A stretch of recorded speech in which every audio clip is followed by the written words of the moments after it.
week's episode of The Voice Party is brought to you by Big Boy Raps. Get your car wrapped by some of the most experienced and skilled in the Bay. Big Boy Raps, where the big boys play. Ladies and gentlemen, boys and girls, welcome to The Voice Party. I got JD, I got Phil, and the esteemed guest. Introduce yourself, esteemed guest, please. I'm TJ Sykes from Richmond, California, 29 years old. Welcome, TJ. Long time coming. Like we've been wanting to have you on for a long time, and like the schedules it's yeah. We mentioned earlier, we have a friend in common, Dante Clark, who's been on the show multiple times, and I met you. I met you at a poetry event. And we hung out a little bit. You performed that, and I've ran into you. I mean, we're from Richmond. We run into each other, exactly. And we both do similar things. Yeah.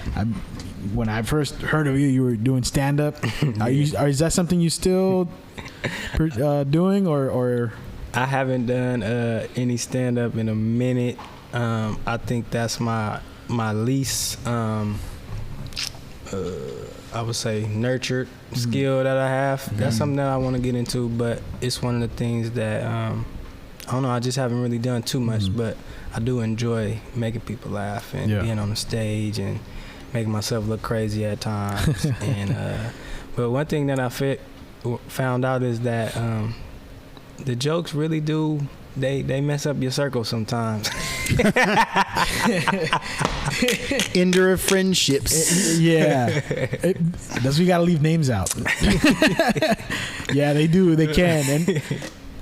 And I that's one of the things because a lot of my stuff I draw from real life, like you do with your poetry in it. Yeah. And certain situations that I find funny, I gotta make this into a joke. And if it's based on a real person, now I make sure to leave the name out, or Do you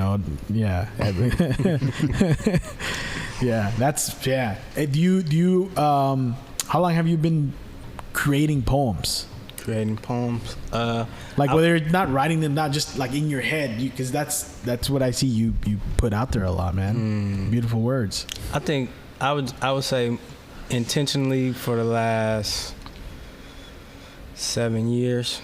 Intentionally, I was interested in writing in English class and stuff like that growing up, but I had never really honed in on my skills until I met Raw Talent, Dante, and I was introduced to them by my good friend DeAndre Evans. Okay. So if you talk to Dante, DeAndre is a close friend of his as well, and we all consider ourselves brothers. Yeah. Yeah, so I would say about 7 years, like consistently at it. Intentionally. Yep. That's the thing too. Going to different poetry workshops, going to different poetry open mics and things like that. And it was a year, I forget what year it was, but I took like a year straight. I was like, all right, so every week I'm gonna go to a writing workshop, and I did that every week. So I got a book full of like unfinished poems. I see you got some stuff on the table, and I know we've talked about that before. You have a book. Yeah. Can you talk about? Yep. Yeah. So I published my first book, Section 8, December 2019, and so this wasn't even my idea, to be honest. I had created a poem called Section 8 based on my lived experience growing up in Richmond. Some of the people I met along my journey, some of the conversations that I had, some of the experiences that I had. And I had read it to two of my coworkers, and they instantly, they are visual artists. Yeah. So when I read it, some light bulbs went off in their head. Yeah. And so they started talking about, we need to make this into a book. We could do this, we could do that. And so I was like, let's get it. So we started to meet like once a week and just plot it out. And I gave them different pictures of me and different people because it was based on real stories. So I had to get them real images of real people. Right. So it took probably like a year and a half to get it done. And then we self-published with Lulu.com, and I've been rocking ever since. And this is a lot of inspiration from real, like you said, real stories that you experienced. Yeah. How difficult was it to?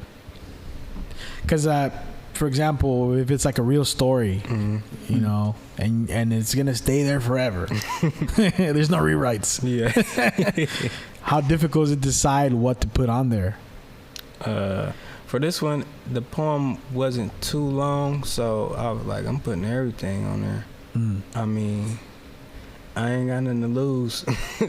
Like, what's the worst that could happen? That's how I feel. And for me, vulnerability has been one of the things that really got me to where I am. Being open to have a conversation, being open to trying something new, being open to going to places that I've never been, stuff like that. Going to places you've never been, like for example, for poetry, and you mentioned vulnerability, and I can relate to that on a comedy level. Going to somewhere with a bunch of strangers to tell some of the most intimate parts of yourself. Would you say that's probably the hardest thing about being creative? Being a creative, or I don't know. At this point, I don't think so. Now I'm just so open to that type of stuff because when I was younger, before I even started really intentionally writing poetry, I had a chance to go to Texas with people. I didn't know nobody that I was going with, and it was an opportunity that I don't know, something in my spirit didn't let me pass up. Even though at that time I was still very closed-minded around like traveling, flying, being around people I don't know, but I was just like, yep, I'm gonna go. It was an opportunity where they paid for my flight. They bought me some steel-toe boots because we was gonna be doing some physical work out there. And so I was like, yep, I'm gone. So that experience just kind of like opened my mind up. It was like, bruh, you gotta keep experiencing this type of stuff, because I was able to build relationships with people that come from all over the country, from Florida to Washington, D.C., from Texas, all over the country. And so, yeah, that experience really opened my mind. We did some things there that I thought I would never have done. Like, we was sleeping in the middle of San Antonio, Texas, in tents. It was 20-degree weather and it was raining, bruh. Dang. So I was like, bruh, like still today, I still look back at that like, damn, I really did that. And so that right there was something that was like, after that, I was like, bro, I can do anything really. Yeah. That sounds. I went to a camping trip that wasn't even that cold, and it was raining, and I'm out of here. I drove 2 hours back.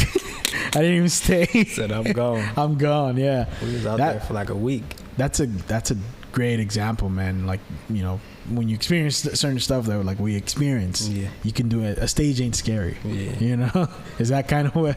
Yeah. That, and then like some of them experiences that come from the book, some of them not in there because it just wasn't meant for them to be in that poem. But in my poems that I'm writing now is more exposing of like the things that I've been through. So just even thinking about that, I was talking to somebody that I know. I'm like, bro, you know how much stuff I've been through that stage ain't really nothing. I done been in houses that been shot up. I done been in houses that been raided by the police. You know what I mean? I done been shot at,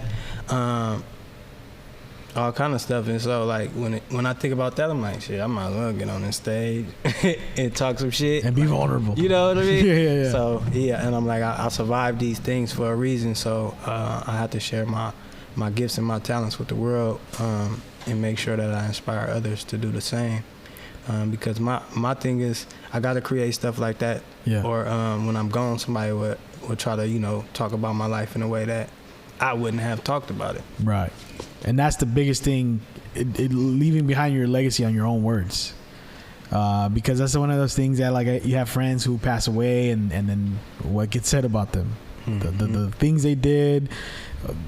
Not in a good way, you know, and that's the best thing about as artists or as like poets, comedians, we spend a lot of our life telling about ourselves in our own words, and that's a luxury not a lot of people are ever gonna have, especially from the hood.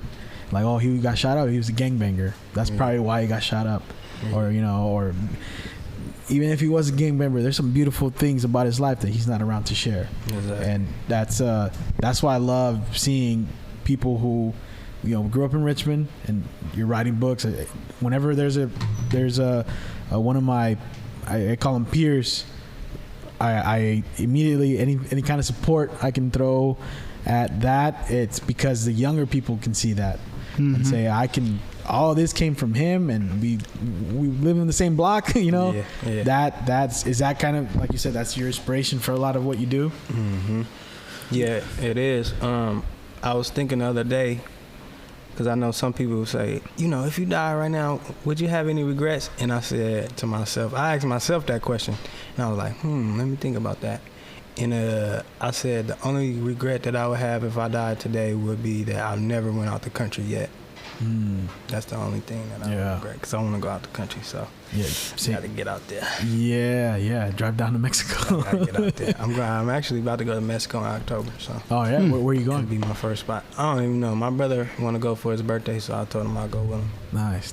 That's I think people should ask themselves that more frequently. If I die today, because it could happen. Yeah. It could happen. That's the only thing. If someone doesn't get you, you stroke out. It could happen. Yeah, that's one of the only things, because it's enough content. I got a lot of content out there. I've been on at least 5 podcasts this year already.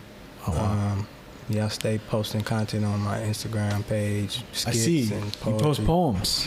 Yeah. We're glad to be number 6. I know, yeah. And it's crazy because, like I said, when we first started, the podcast, we talked about the book on social media, and it just, I'm glad it's finally happened, man. We scouted him first, listeners. Yeah, exactly. Yeah. Divine timing, man. Divine timing. One thing that I tell people is that it's an honor for me to be on podcasts and things like that and interview with folks right now at this moment, because I know where I'm going in the future, and it's going to be a lot of people who want to interview me, but I am I'm intentional about the people who I share my energy with, you know what I mean? And it's a lot of people that I've reached out to be on their podcast, and know it was a no or nobody responded. Really? So I keep that type of stuff in my head. So in the future, it'd be like, nah, I'm cool. Yeah. Because you didn't believe in my vision, and you didn't see me. So now you see me and you want to reach out. It's good. Nah.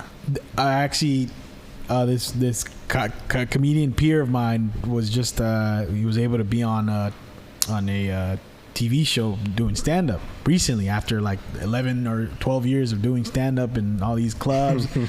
Finally made it on TV, and all of a sudden he's posted their comedy clubs that shut doors on him, that said no to him. Hey, can you come headline this weekend? And some of them he is doing it, but he's calling it all of the sudden tour. All of the sudden. That's and I've seen that myself with certain things, not necessarily in the way that you were. It these whatever content creators or people who have establishments for where we could perform, they're looking for numbers, not necessarily connect with the artist. And that's the main thing we started this for. We don't look at numbers, or we don't look at, you've been on TV. It's for me, we get people who we feel are dope. Or if you're just a nice guy. That's another kind of dopeness, though. Not everybody's nice, and that within itself is dope. That is the most. If you want to be in the voice party, you gotta be nice. That's the most. We're one requirement. We're like Mr. Rogers, but with cursing. Yeah, exactly. and we have a lot of people in common already that I feel we know each other at this point a little bit, but I'm sure there's a lot I don't know about you, and that's what I love about this. We just had a guess, and I didn't know this about you. What's one thing people don't know about you that maybe you'd like to share, or that's a good question. Because that's I'm saying, we're still getting to know each other. Well, I don't know. I just name a few things. I've completely read 4 books this year. I'll say that. Oh, Okay. yeah? Everybody don't know that. You name some of them? You can name all of them, I bet. Name all of them? Becoming Supernatural. Okay. It's based on like talking about meditation and different forms of meditation, walking meditations, and talks about the chakras too as well. The Alchemist, I just finished that a couple days ago. Paulo Coelho. Yeah, that was a good one. That one was it made me like, oh, okay, that's what I need to be doing. A lot of people I've talked to say it was a life-changing book for them. Yeah, it is because sometimes you think about a book, or for me, I think about a book sometimes, and if somebody referred to me, I'm like, all right, this book is gonna be dope. It's gonna be hella deep, and it's like that one was like, it's not hella deep, but it got so many jewels within it, within its simplicity. Yeah, and it makes you think like, damn, life don't even gotta be that damn hard. We just be making it seem hella hard because we be thinking about all of this when everything is really within us. Yeah. So The Alchemist. What else? The Spirit of Intimacy. That's a good book. That's a good book. I heard of that one. Lover, Magician, Warrior, King. So it's one of them. It's all of those words, but I don't know in a particular order. Yeah, I don't know if that's the correct order. But that book talked a lot about, basically about mature masculinity in all 4 of those forms, and what it looked like to be a mature masculine energy in this form, and then kind of what it looked like to be not mature, which is like a more manipulative person in that form. Which is a lot of in the world. Whew, man, I was like, damn, I had to rethink my life when I read that book. I was like, damn, all right. And so I really read that book and was looking at like, where are my strengths and where are my weaknesses at, are my areas of growth. You know what I'm saying? So, yeah. And Can you describe some of what, like, some, because I'm interested now, like mature masculinity, like. So, let me see. Sorry, let me see if I can remember. I can't really remember off the top of my head, but it's more like each one of those archetypes have like a dark side, pretty much, and the dark side is pretty like manipulative, or so like having to manipulate somebody to have sex. The lover. Yeah, that's the lover piece, and then like being a player. Yeah, or like doing tricks, or like, you know what I mean, just carrying a facade in order to, you know, create a relationship. Like that's magic, like, you know what I mean. Yeah, you're not really this person. And so opposite of being your true authentic self, and maybe some of those people are being themselves, but it's a different way that they can go about it. Now, what about the warrior? The warrior. I can't remember really, to be honest with y'all. That's why I take notes. The dark side of the warrior sounded like somebody who's always looking to pick a fight with somebody, or maybe they're confrontational, or just out to kill folks. You know what I mean? Like versus like finding maybe some sort of inner strength and building more on self-defense. I don't know. I haven't read the book. I'm just tossing out ideas. Probably, I don't remember. I ain't potentially jog your memory. I can't remember. All right, I'm gonna lie to you. That was 2 books ago. I'm reading The Power of Habit right now. Oh, okay. Yeah. How much of your would you say from your poetry comes from like either flaws or just good qualities in you? I'll say all of it. All of it. I mean, it comes from all of it, because I'll talk about the ups and the downs, and then I'm also able to like create a story from someone else's story. Like I have content on like iTunes where people have I've collaborated with people, and say for example we have a conversation and you telling me about a time in your life, like a specific event or a specific series of events, and then I create a poem out of that, and and then we put it on the project. And so I've done that twice so far, and so it's been a dope. So inspiration is drawn from other people's too, not just your own. Yeah. So I've done that twice, and both of the people that I work with, they were like, "Bro, this is crazy." Like, wow. Yeah, so like when I do that with folks, I tell them like, the more details you give me, the better the piece is gonna come out. Yeah.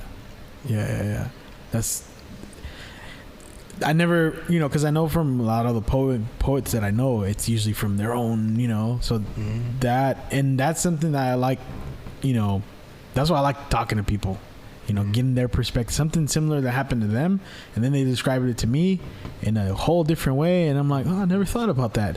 I had that experience with you when we were at Kaleidoscope Coffee, where you performed, and I was just hanging out there drinking beers, hanging out. They asked me to do stand up, but I felt like too drunk. Well, yeah, that too. But I felt like the way the tone of the show was going, like my fucking Five Guys burger joke was gonna be, I just felt like you felt like it didn't fit. It didn't fit, and know your crowd. And I'm just here to enjoy the show, and I like going to experience different shows. I was having a conversation with someone where we were talking about comedy or humor, and in my mind, humor, it's like it can be like a band-aid for, like, if you're using it to describe something in my life that may hurt me, I can use it to, it's not necessarily healing, but it's just like a band-aid on a certain topic, and it makes you laugh, and it only you feel good. You're talking about something maybe that's dark or that's heavy, and you bring it to light in a funny way, but it's I said an attack on happiness, not necessarily healing. Yeah. And then you said, like, maybe you can. This is what I remember. I don't know if you remember, but you said maybe it's time to start working on it where it can be healing, because you said it is possible to make your comedy healing, and I was like, I never thought of that. Yeah. No, definitely. It is possible to make your comedy healing. I think that when any humor is when people laugh, right, the part of the brain that connects with learning is stimulated, right? So you tell a good joke at a good moment, someone could be suffering. If they can, like, access that part of the brain, they're not thinking about their sadness, that releases endorphins in your mind and makes you happier, even if it's just for 20-30 minutes. You're definitely helping lives that way. And I feel that when I hear you saying certain, you talk a lot about what it is to be a man. I've heard poems that you mentioned. I can't recall word for word, but and I feel that for poetry, for like the stuff you guys do, that for me feels more healing, because you're kind of like punching this subject in the face, making it bleed in front of everyone. It's called introspective work. You're making other young men think about probably the same thing they either never asked themselves or something they're questioning every day, right? You're speaking to people that need to hear it, I think, right? Absolutely. Yeah. You got other examples of that like, I mean, for me, that was my perspective, that I never, I just, and I have heard examples of comedy that are what you're describing. I just not for me. Right. And it means I gotta evolve, that's probably what it means if I want to get to that. For you, how much have you evolved since you started taking poetry in the direction that you're doing it now? Man, I've evolved a lot, because all of the work that I've done on myself reflects inside of my poems. And so when I started writing in like 2015, 2016, that was initially like one of my only outlets. It was like, oh shit, I found a way. I found a way that I could get some of this stuff out of my mind and put it on the paper. And one of the things that really I was thinking about around that time is I was listening to a radio show called Street Soldiers. KMEL. Yeah, I was listening to Street Soldiers, and Dr. Marshall was talking about thinking about our minds like a balloon. And so he said that all this pressure comes in and it's filling up the balloon. And if we don't have a way to release some of the pressure, the balloon will pop. And I was like, damn, how do I release that pressure? And so when I started writing poetry, that's when it came to me. I'm like, that's it right there. That's one of the ways. There's other ways, but that's one of them. And so that, but also within that time, I've been going to therapy, and I found a whole lot of different ways that I can just be like, all right, this is a way that, this is a form of healing or self-care for myself. So like going on bike rides with Rich City Rides on Sundays, I did that for like a year straight. Wow. And it was just like, first time I walked in there, like on some like, let's go on a bike ride. They're like, all right. First ride, we went to San Francisco. I'm like, God damn, 44 miles. And we went to, well, you can't get all the way to San Francisco, but you can get to, what's it called? Treasure Island. So we rode to Treasure Island and back. And I was just like, damn, this was dope. I hope next time it's a shorter ride. But and so I rode with them, man, for like a year straight. Every Sunday I was going. Yeah. I'm on the bike ride. Sunday morning we bike riding through Richmond. And it really just, it tapped me in with that inner child. You know what I mean? Because being young, you could do that. You could ride around the city. And now it's more like, it's more like a fear of like, man, it's a lot going on out here sometimes, but shit, I still jump on my bike and ride down the street. You know what I mean? And so, yeah, that. What else? Puzzles for a while. I was doing jigsaw puzzles. I was putting 500-piece puzzles together. I did a couple 1,000-piece puzzles, and those are just things that really kept my mind like at peace. I think the less you nurture, like you said, your inner child, the more like the temper tantrums come in, the anger for, you know.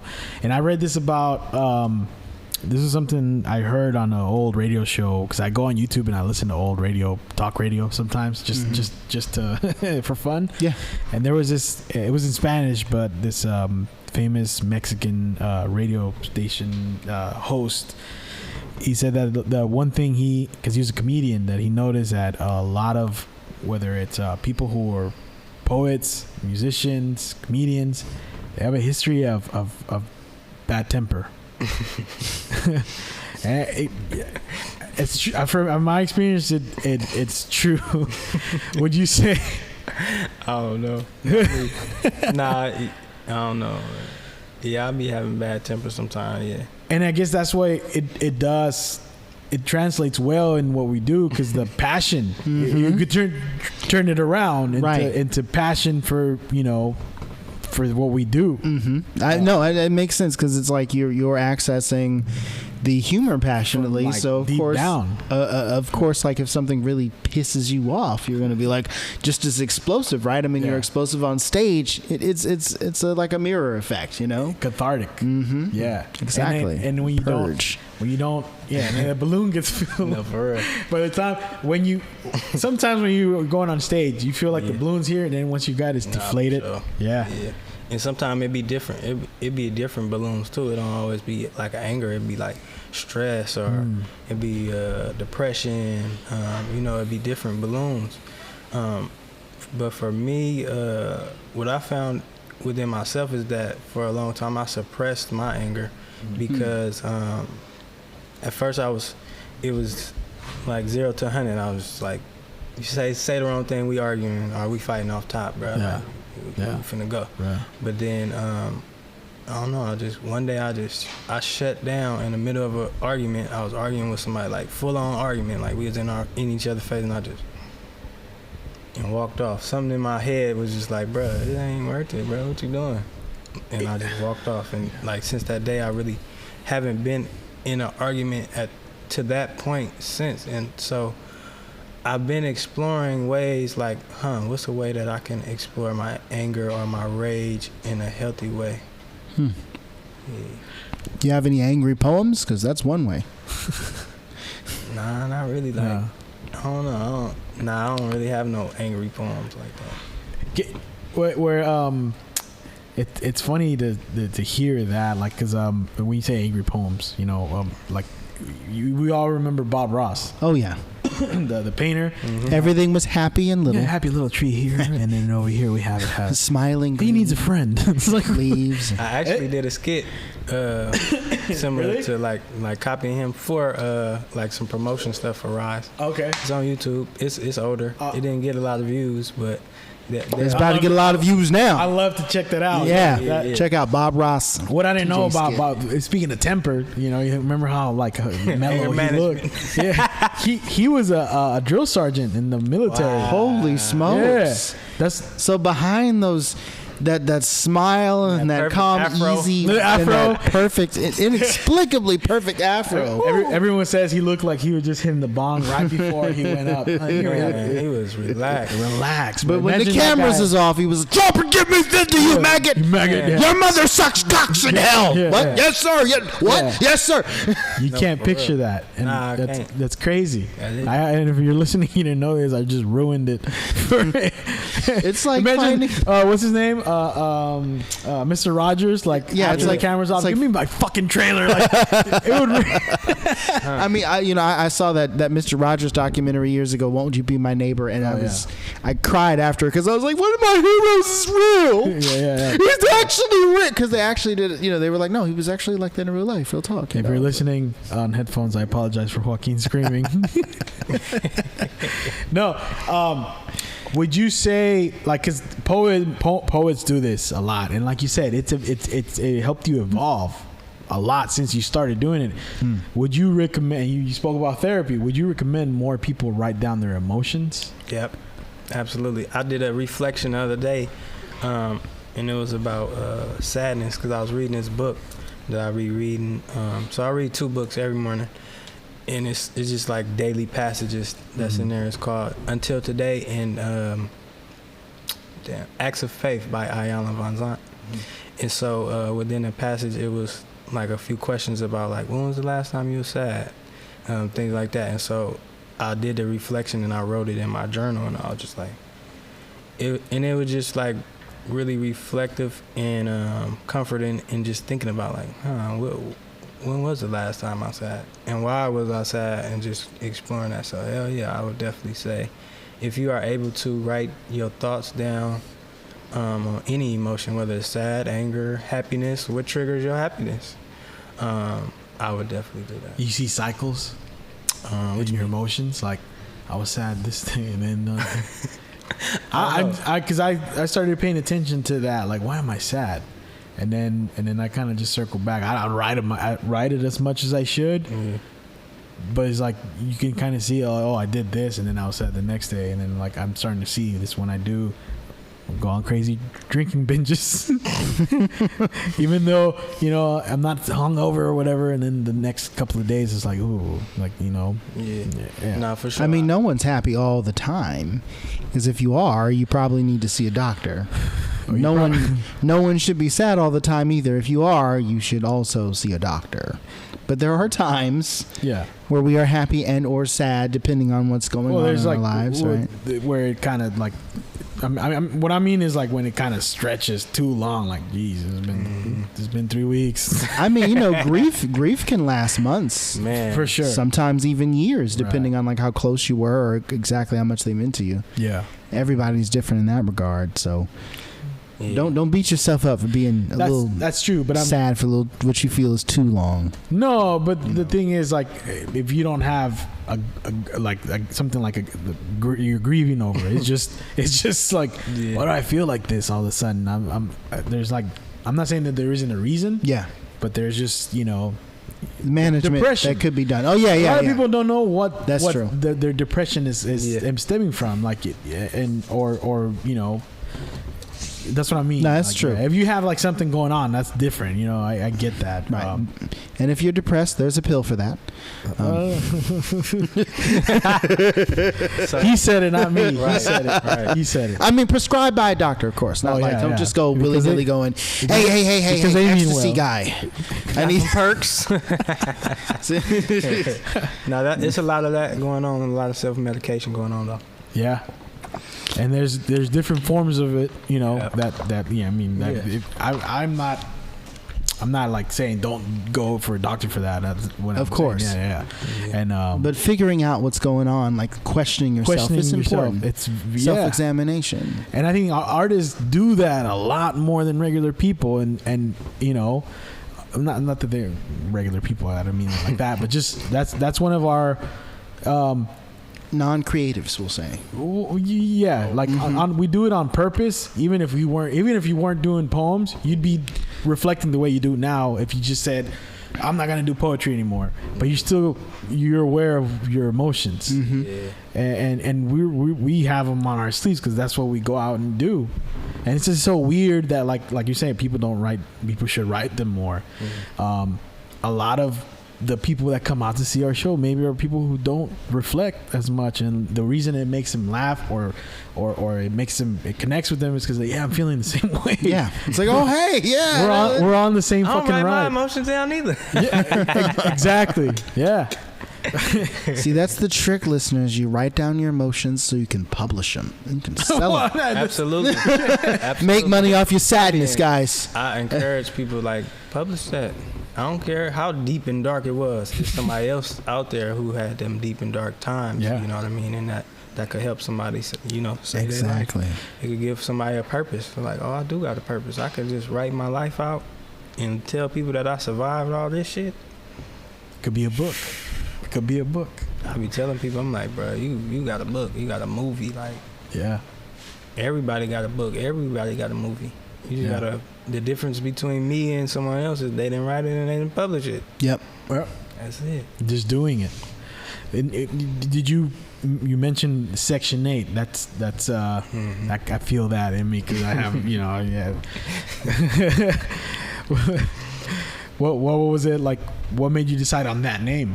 I was like, I want a name that could be recognized really globally, and I think really Section 8 is kind of more like local for us, and I think it's different in other like states and countries, obviously, but I still feel like they know the struggle if they start reading into it and see the images. Like a person who don't speak English could look inside the book at so many images, you'll see, be like, oh shit, I think I can resonate with this. Like, from the roaches, sewage, caution tape, you know what I mean? And, yeah. From the barracks out to the tenements in Algeria. Yeah. They can feel that, yeah. Yeah.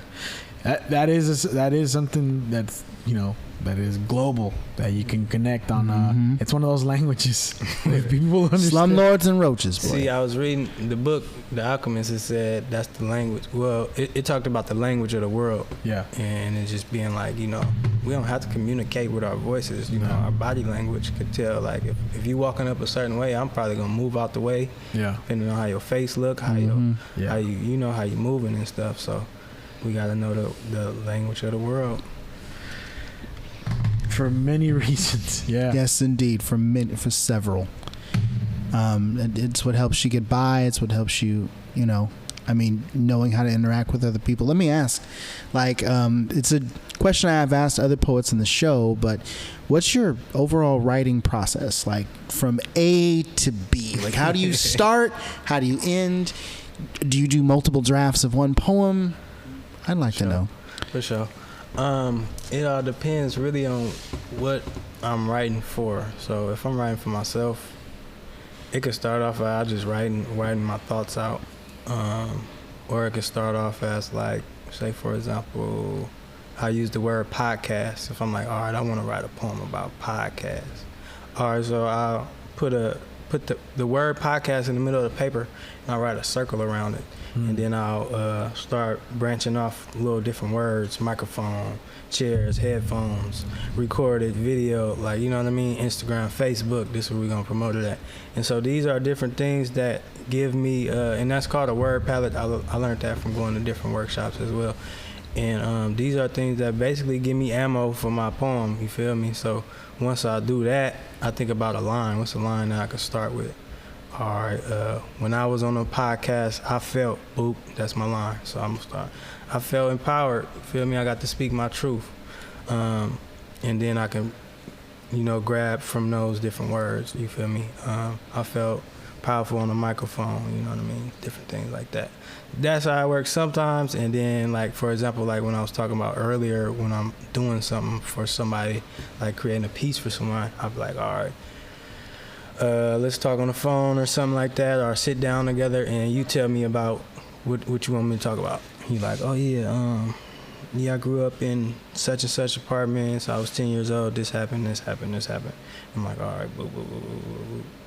So then I take that information and I go do my thing, get in my zone, thinking about different words that connect. And then I also put myself into that poem. So it's your story, but I'm still in it. Like, I still incorporate myself in it. Yeah. So, like, you know what I mean? So, yeah. And then I hit you like, oh, look, this is what I got. It depends on how long it takes. I hit you like, oh, look, this is what I got. And people like, oh shit, that's fire. And then I'm like, if you want me to add something else, let me know. Just send me a text with the information. I'm gonna add it in there. Is this all in one day kind of thing? It all depends. Yeah. But I've written about all kind of stuff. I've written about the rain. I've wrote about like brief encounters that I had with people that I wouldn't even speak. I just I can create stuff. I'm like, oh, this what I was thinking. I wonder what they was thinking. What's your favorite thing to write about? I don't know if I got a favorite thing to write about. I don't have. You don't have a favorite. I don't think I have something. I don't know. I have to look at my poems and see if it's. Or is there a theme you've written more about than other things? Yeah, that's what I was gonna say. I would have to look at my poems and see if it's a consistent like theme, but I don't think it is. Yeah, I don't. You just love writing. Yeah, that's the work. I go to different different places. So I've been to different like open mics and poetry competitions and get inspired by even just. Like, I went to a poetry competition in San Francisco, right? Yeah. And, of course, it was some dope poets and stuff like that. But I was inspired by a conversation that two people that was hosting was having. Yeah. Not the poems. Yeah. I was inspired by a conversation. Was hosting. Yeah. You know what I mean? And it was this woman, her name is Mush. She from Oakland. I don't know if y'all heard about her. I think I've heard of her, yeah. She's dope. She dope. And she was having this conversation about, I think, having a conversation with someone who had passed or something like that. And I was like, damn. And I thought about this poem. I'm like, I'm finna write a poem to my mom. Because my mom passed away when I was 10 in 2002. And so I was like, oh, that's a different way that I can connect with people who's not here, is write poems to them. And actually, I had already wrote a poem to her. So what I was inspired to do from that conversation was write a poem from her to me. From her to you. Yeah. So like she's writing it to you. Yeah. Oh wow. And so that just changed the game. So now I got two poems, one from me to her, one from her to me, and that's beautiful. They'll be in my next book, and I have two images that was created for both of those poems. Like writing from her to you in this present time that you're in, like as an adult. Yeah. Okay. I'm trying to picture like what it kind of walks you through. Like like when you was born, started there. Like when you was born, it's before you was born. Actually, I prayed for you. You know what I'm saying? And then I was blessed with you on June 5th, 1992. And then talking about some of the events that happened, like in between that time of her being gone and now. You know what I mean? So that sounds interesting, and I want to. I mean. Because I thought, what would, I have family members who passed, like, what would they think or say to me now?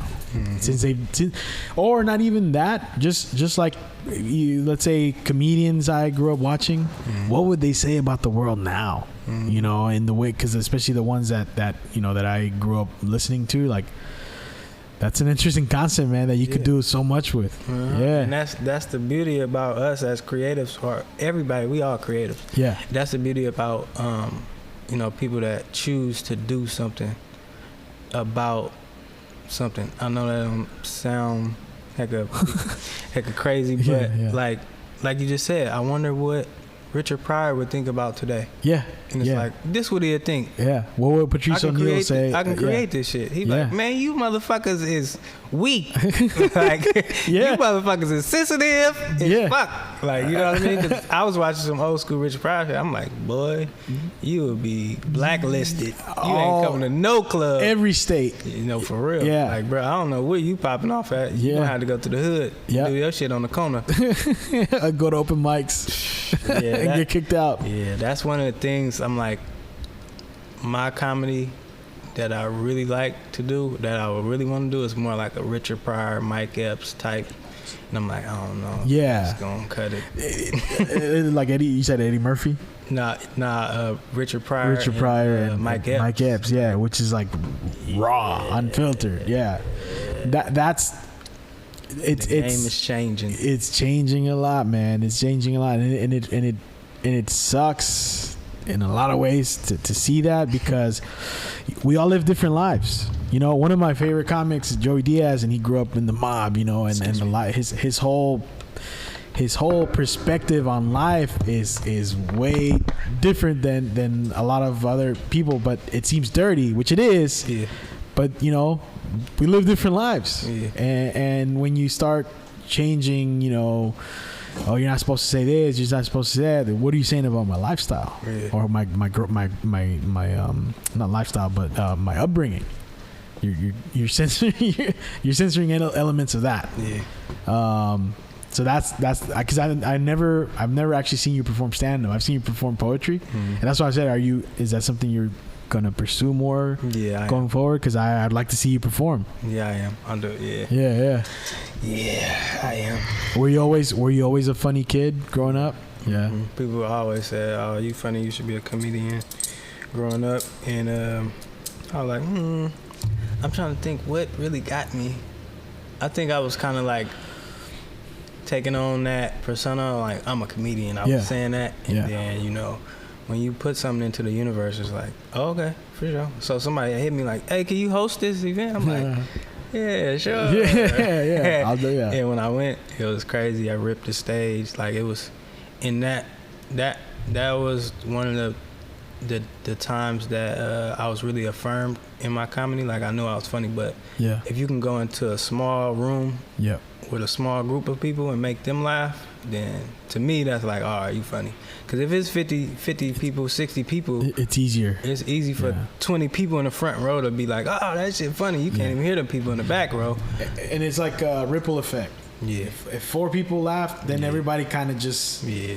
When I did the San Jose Improv Comedy Club, I felt like that was easier than when I do like a bar with like 4 or 5 people were paying attention, the others are just drinking. Man, I did a bar in El Sobrani. I was like, oh. The Ranchos. Yeah. I did that, and it was rough compared to like a club where they have expectations of funny already, so they're paying attention, where regulars are just, they don't give a fuck. Yeah. I'm not even here for comedy, bro. Y'all at my bar. Yeah, exactly. I'm here every week. And that's the thing that people, you know, I know, like comics that are established like to go to those settings, because if you can do it here, you can do it anywhere. Keep you on your feet. I did a bar in Sac too. I was like, it was cool. It was a little bit better than El Sobrani. I was like, it was rough. Whew. I almost started like a fight there. You did? Yeah, because I do this joke about the Raiders, and it was an all Niner fans and some Raiders, and then they started arguing, and dangerous. On to the next joke. Man. Yeah, I'm just kidding, y'all. I'm just kidding. It's a joke. It's all jokes. Yeah. They're like, nah. Yeah. And people take it. All right, time to go, y'all. Yeah. That's it for me. It was on my time, guys. Thank you for. Yeah. What would you say? Because I could never imagine putting together a poem and going out there and standing in, you know, with I don't know. To me, it just seems like I don't know if I could do that, or I can play with words in my own way. You know what I'm saying? Yeah. And you've seen both worlds.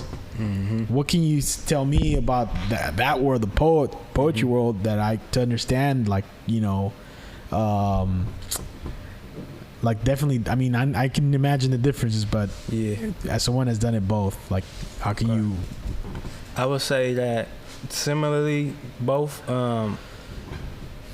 The preparation for me was kind of similar in terms of like, all right, if I'm going to do a poetry performance, I'm gonna rehearse my pieces over and over till I memorize them, and then start to begin to add movement, because sometimes it's certain things I could say and I can add a movement to it and it make you feel it a little bit more.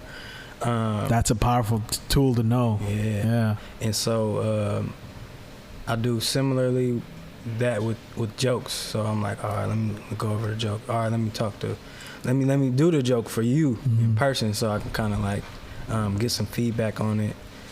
So like that. And then eventually when I was writing jokes and writing poetry, I'm like, bruh, how do I merge this shit to like where I'm on a stage and I can say a joke and then it's a poem and whatever like that. And so I started to kind of try to merge my writing to where like my poetry, I would perform some poetry and people be laughing because it's like a joke in that motherfucker too. Yeah. So yeah, I had did this one poem where I talked about fried chicken and like I did like, I was like, how many pieces of fried chicken is it? And then I don't remember the joke, but it was like, ain't no fried chicken left because we ate it all. Like, you know what I mean? So yeah, I started incorporating like small little jokes in the poetry. Do you want people to laugh at the poetry though? I want people to experience it. Okay. So whatever emotion comes up, whether it's crying, whether it's joy, whether it's like, God damn, bro, I didn't even think of that. Yeah. I want them to be in the poem. Okay. Yeah. Because I know, like, I'm in my head, you know, if there's something that you put in a poem that you didn't plan for people to laugh, and then they laugh. Oh, nah. Right. Yeah. Right. That's right. That's different. Right. As opposed to like, all right, I've written a poem with humor in it versus I've written a poem without humor in it. Why are people laughing at it? Yeah. Like that'll throw me off. And then I'm like, okay, I'm done, guys. Thank you for coming. I just have a bigger understanding of like, you know, people gonna receive things differently. Emotions and stuff. Yeah. I mean, some people that's sitting in my audience as I'm performing a poem, some people aren't like emotionally intelligent. That's true. So like when I feel hurt, I laugh, ha ha ha ha ha. Yeah. And then there's other people that's like, why is he having that reaction? Yeah. There's other people that's like, God damn, I gotta sit with that. I was at a funeral with. I laugh at funerals all the time. Go ahead. Yeah, exactly. What they were laughing at something. And I was like, why is motherfucker laughing? It depends on who funeral it is. I'd be like, man. I mean, you know, if you have like the open mic at the funerals and somebody gets up and tells like a really funny story about your loved one, that's one thing. No, but this was different. This was like, but open casket. Yeah. Ooh, look at the bow tie they got Uncle George in. With the purple polka dots. Yeah, so I don't laugh at the, like, while we there. Oh, yeah. I'm laughing at like people in the audience, like it'd be crazy. Oh yeah, that's a thing in itself. Outfits and wigs. I'm like, oh shit. Yeah. So so we talked about something earlier that like, this was an example. Like Hitler. Mm-hmm. He knew there were certain movements he could do with words and phrases. He learned from a Jewish performer, but he implemented that, and he noticed that people will get more riled up at his speeches with the movements. And there's one of those things that I think people, it needs more credit that like performers know. The movements and the way you use words are fucking powerful. Yes. You could literally start wars or genocide. As proven by Hitler. No, but I mean, like on the opposite side, you could change lives in a positive way. You could make, you know, words are powerful. Yeah, super powerful. It's like it's spelling, like they say. It's magic. Yeah, it is like an actual spell. Yeah, and that's a very under. I mean, I can say it's not talked about as much as it is, but you firsthand know you're like a wizard in this thing, you know. That's we kind of. I mean, I don't want to say it like that, but we when you understand the power it has and like you know how it moves people, like you said, when you do certain movements, they're jokes, you know. That's you have experience in that? What, doing certain movements? Well, no, I mean, it's just like, would you say that that's fair to say that it is power in words? Yeah. So when I already know when I hit the stage, I'm gonna impact somebody. I don't know who, but I know when I'm gonna impact at least one person. But I know it's gonna be more than that too. So I just started thinking about that. I'm like, dang, that's dope that when I hit the stage, I'm gonna impact the life. Like somebody gonna feel what I'm saying. Yeah. So yeah, it's been interesting. So I was like, man, I can make people laugh or I can make people cry. Wordsmith. Yeah. That's a beautiful thing, and it's the power of it, man. Like there's people who don't have any of these skills. Yeah.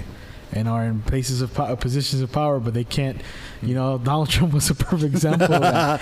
I mean, he was really good at playing at his base. Yeah, but it's you know, there's people who are better at it, and like you could have someone telling you a really good lie, the way they tell it to you, and you're just like, oh wow, yeah. I mean, you know, he made the majority of the country believe that he was going to build the wall and make Mexico pay for it. Yeah. So Like he has some skills. Yeah. I mean, that's how he was able to survive as like a real estate baron for so long. I know, he had to but be it's able to sell himself. But there's also a reason why a lot of people know, oh, this is bullshit. You know? That's true. the magician archetype. Exactly. Yeah. It's like all this smoke. Yep. And it's like, where bro go? He gone. Got everybody riled up. Everybody keep. First it was, count them votes. Then it was, well, don't count the votes. Don't count the votes. Don't count the votes. Yeah. He's like, recount. I'm like, make up your minds. Yeah. And none of you people chanting everything he said stop to thinking how like flippant he's been with the whole vote counting process. Dear Lord. They're trying to steal the election by counting all of the votes. But the thing is, like, the shit's still the same with this other president, and he's the one I'm speaking to you and the people. Like, it's who's a better liar? Yeah. Who's a better performer at speaking like you're really going to help me out? The least of two evils, that's what it is. The least of two evils and the slightly better bullshitter. And that's why, like, I appreciate poets, you know, like it's we were talking about Richard Pryor. I know, and I mentioned this in a conversation the other day. I actually know he wrote one of the films Richard Pryor was in, Cecil Brown. Yeah, you know, I met him. You met him? Yeah, he's really really cool. I hung out with him at his house. Which way is up? He wrote. Which way is up? Yep. And he's a professor at Berkeley now, and I met him through a friend, a mutual friend we have, and we were talking about shamanism, like shamans, and he told me that when that conversation he had with Richard Pryor, that, you know, that's what Richard Pryor saw as comics as modern day shamans for this society, the way we are, the way the society is. People who play with words, and you know, he considered that, and he considered himself a shaman. And that's why, you know, it always resonated with me with because I guess in this way the world is, there's like, one, you have to produce. That's what the world wants, is this society produce, and also your inner child is kind of gutted out of you to become a good producer. And when you don't write your emotions down, it just it helps you get down to that, you know. That's interesting that you talked about that shaman, because somebody that I was working with called me a shaman. They were like, you got the shaman like energy. Because I connect with ancestors through dreams, through my dreams. I dream about a lot of people that pass away, and we just be chilling and be all kind of different ways. Like, I had a dream of my grandma, and in a dream I had blasted out the water, and I was flying like Superman, and I was flying through these mountains, and I was flying hella fast, and I seen my grandma. She was walking. She had on all white, and her hair was like all gray, and it was hella healthy, and she was just walking, and I looked at her, and she kind of just looked at me, and then I just kept flying, and it was peaceful. Yeah, real peaceful. I've had dreams of family members, like not like that, but yeah, that's that I believe that's the purpose that's why, like, everyone, you know, this person, I like cooking, I like that, and then you're born into things. You're born into, you know, and that's the theme I see with you, it's all healing. We talked about that in our conversation. It's all healing. We're at about an hour, man. There's some stuff you want to plug, or where people can contact you. Gotcha. It's been a pleasure, man. I don't know if you've done any live shows recently, but I'd like to come out again to see you perform some of your poems. Gotcha. You got some stuff on the table here. I got some stuff on the table right here. So I got these divine treats, man. This is my candy walnut line that I launched last year of June. And so I have 5 flavors: chocolate sea moss, common apple, cinnamon, blueberry blessing, strawberry bliss, and then crumble maple. So yeah, I've been selling those for going on a year now. Where can we get purchase these? Yes. You can get them from me, or you can purchase them at Naturally Herbs. Naturally Herbs in Richmond. Yeah. And where can I buy the book? The book, me as well, and then Naturally Herbs as well, and then my website will be dropping soon. What is it? Are you able to like put the link on here somewhere?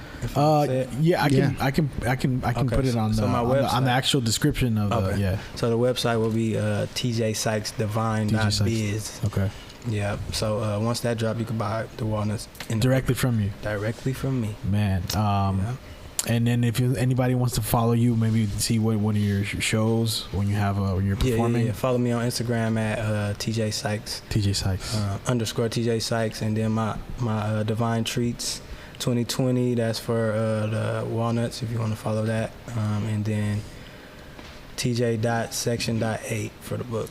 So I'll post, people who bought the book, post pictures and reviews and stuff like that. And as you know, we're doing events now. We do comedy shows. We're doing music shows now. Yep. I think we got to have a poetry slam and have you come out, man. Yeah, we can do a poetry slam. I'll come table with all the stuff and everything. Right on. Yeah. You guys, thank you guys for listening. It's been a great episode. We appreciate you coming out. Thank you so much. We'd like to have you back. For sure. And y'all got time for me to spit something? Oh, yes, always. That's what I forgot. That was what I was going to ask at the beginning, because we usually do it at the beginning, but yes, we do. All right, for sure. All right.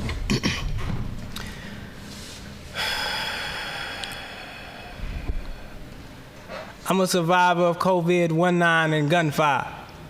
Broken heart, bruised mind, abused by lies, confused, I've cried. Turned page, new chapter, more laughter, unconditional love, no time factor. Thoughts of committing violence, I sit in silence. Scuffle with the dark side, kill the pride, built inside, minimize the villain size. Find peace inside, a peace of mind. Peace is mine for a piece of time. I think I'm fine, till life creeps behind. Depression seeps inside, confusion leaves me high and dry. To die for something, rather than living for nothing. The universe feels me coming for my people's minds. Cleanse deep inside the people's eyes, removing toxicity from their feeble minds. No longer believe the lies they provide. We gon' ride for the freedom side.